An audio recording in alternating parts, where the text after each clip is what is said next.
William Walker Atkinson's The New Psychology, Its Message, Principles, and Practice.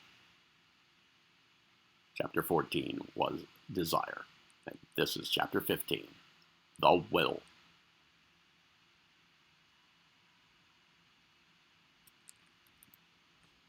As we said in the last chapter, desire is connected with the will. One may desire much and often without exerting the will into action.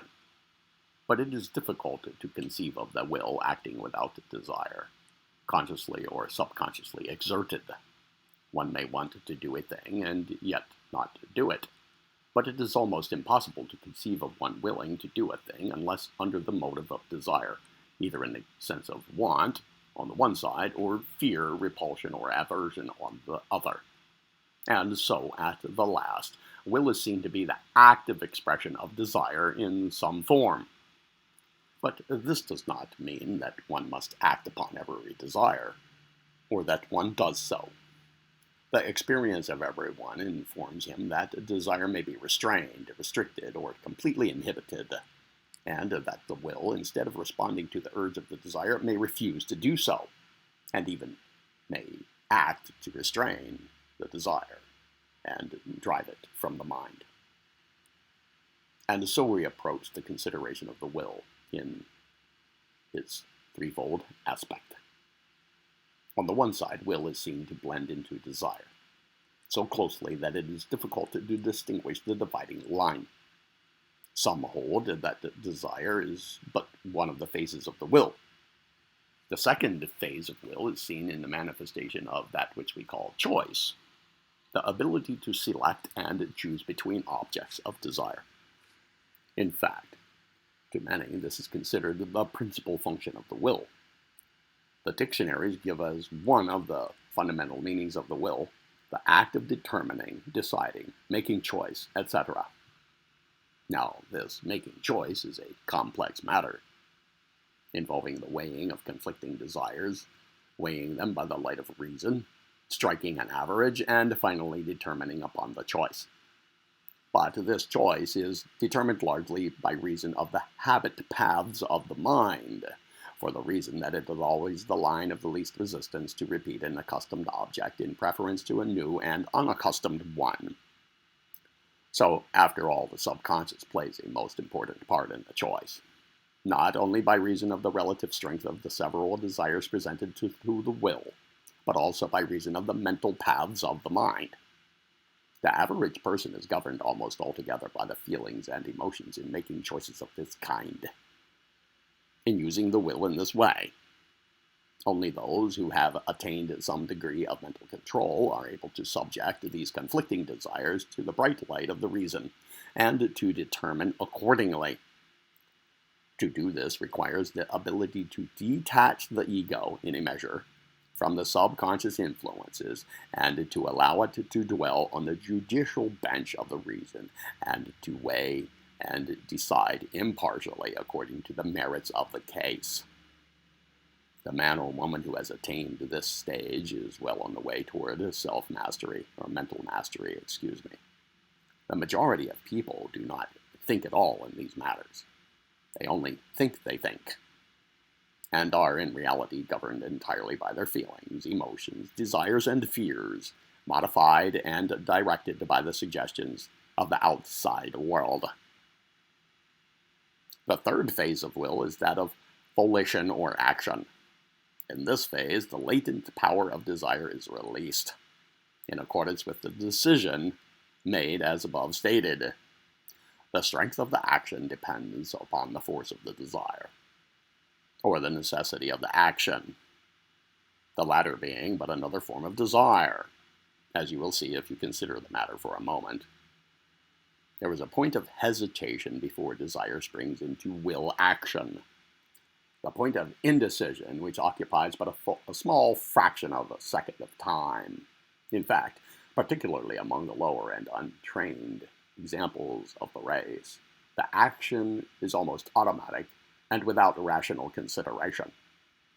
Some desires never pass into the stage of action, but are held back either by the power of conflicting desires or else from want of energy in the desire itself.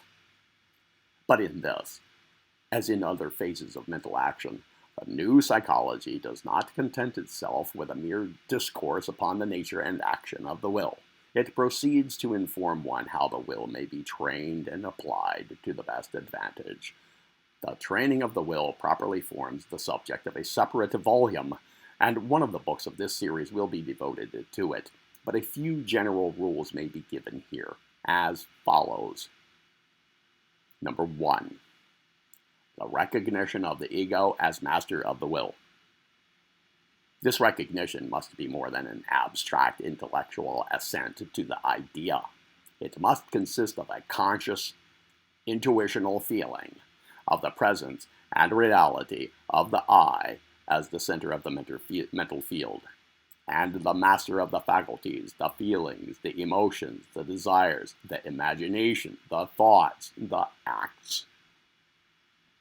The ego must turn its attention and interest inward toward itself, and contemplate itself in a manner possible to no other act of contemplation. It must inwardly cognize itself as the I, an actual living being or entity. To do this, the I must, for the moment and purpose, separate itself from the various instruments and attributes belonging to it. Excuse me. It must see and feel itself simply as the pure ego, the I am.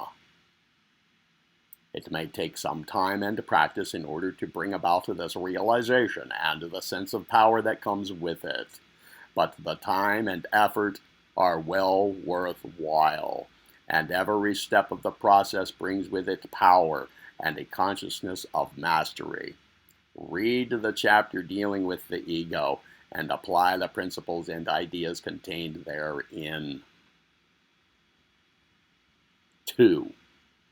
Practice the control of the other portions of the mind by the will under the direction of the ego. Will to will. Then will you feel and desire and think and act according to the idea first formed. An idea that should be consistent with your highest ideals and according to your highest reason and clearest judgment. You feel a desire to do, or not to do a certain thing. Here is your chance to prove your will.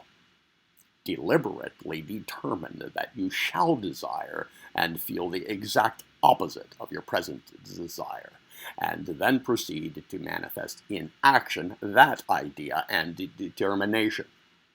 The desire or feeling will struggle and rebel. It will fight for life and continuance, but you must oppose to it the deadly cold steel of your will, as directed by the pure ego. Persevere. Yield not an inch. Assert your mastery over our own mental domain, or over your own mental domain. Ask no quarter and give none. And as sure as tomorrow's sun will rise, so surely will your will triumph, for it is positive to the mental states when properly applied and persistently exerted. 3. Cultivate the faculty of deliberation and consideration. Excuse me again. In short, look before you leap. Test your feelings, emotions, impulses, and desires by the light of your reason. Test everything by the touchstone. Will this make me stronger? Does this make me more powerful? Does this tend toward attainment? Is this conducive to my highest good? This does not necessarily mean that you should be afraid to act and hesitate to make up your mind. No, deliberation is often accomplished in the twinkling of an eye. The thing is to be sure that you have deliberated, sure that you have turned the light of understanding upon the impulse, sure that you have subjected the mental state to the conscious scrutiny of the ego, instead of having merely acted from habit or impulse. Be sure you know what you want, and then do it. Be sure you're right, and then go ahead. Hold the wild horses of your chariot firmly in the hands of the ego, whose reins and guiding lines are the will. 4. Cultivate the attention. Cultivate the attention until you can focus it upon an object or idea with concentrated force.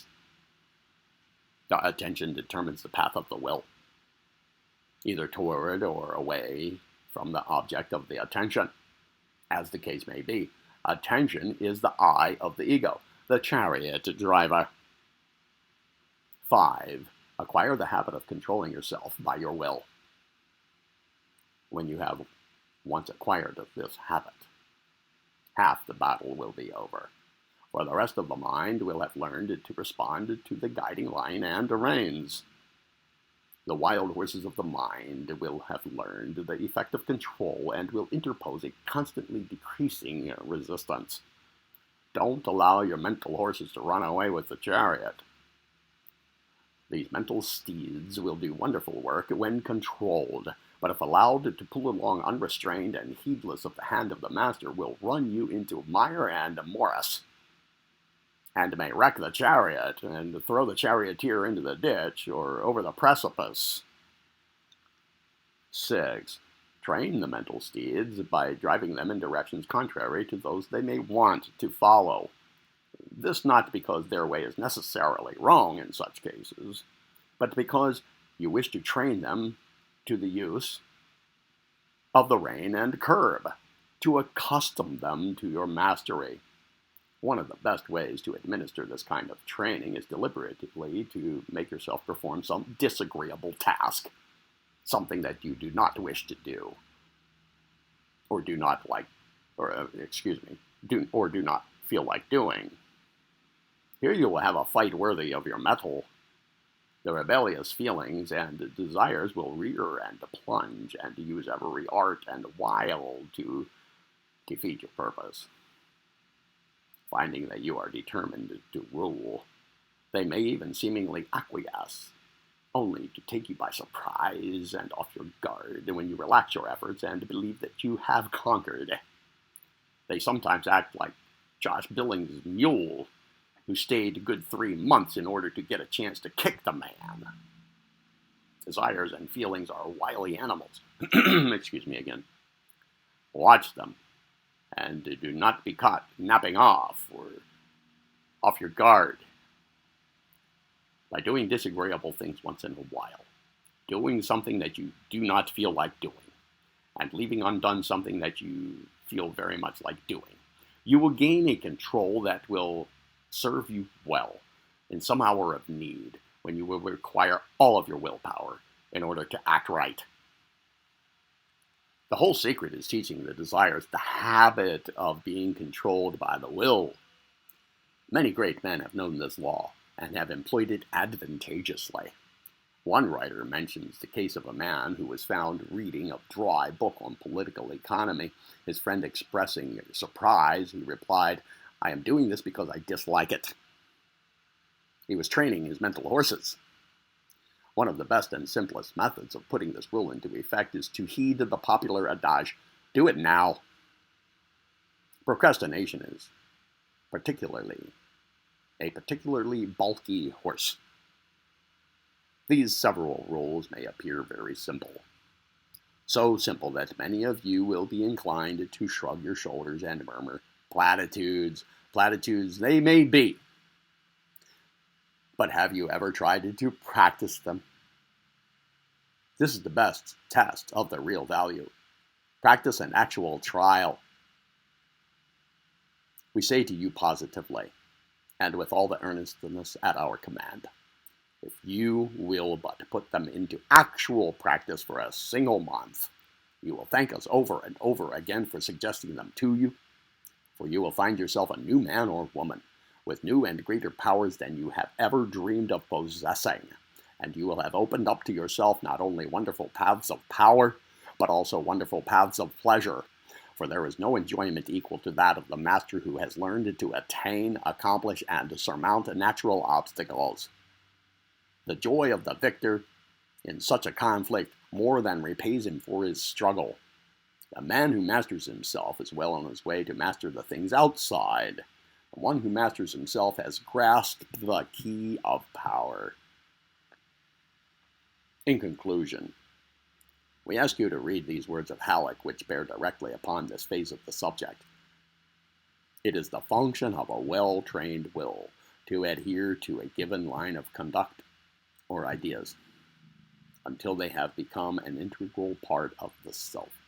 Only those ideas which are so absorbed become valuable elements of the character. We are coins, the metal of which has been dug from the minds of our inborn intellectual and moral faculties by willpower. If we properly work these minds, we may find metal enough in us to justify a stamp of a very high value. On the other hand, though there is much unmined metal beneath the surface, we often form a character marked with a penny stamp. It may be true that circumstances stamp us to a certain extent, but it is also true that the way in which we use them stamps us indelibly. Do not remain the slave of circumstances, feelings, emotions, or desires, but assert yourself, your real self, the ego, you. Chapter 16 will be thinking, conscious and subconscious.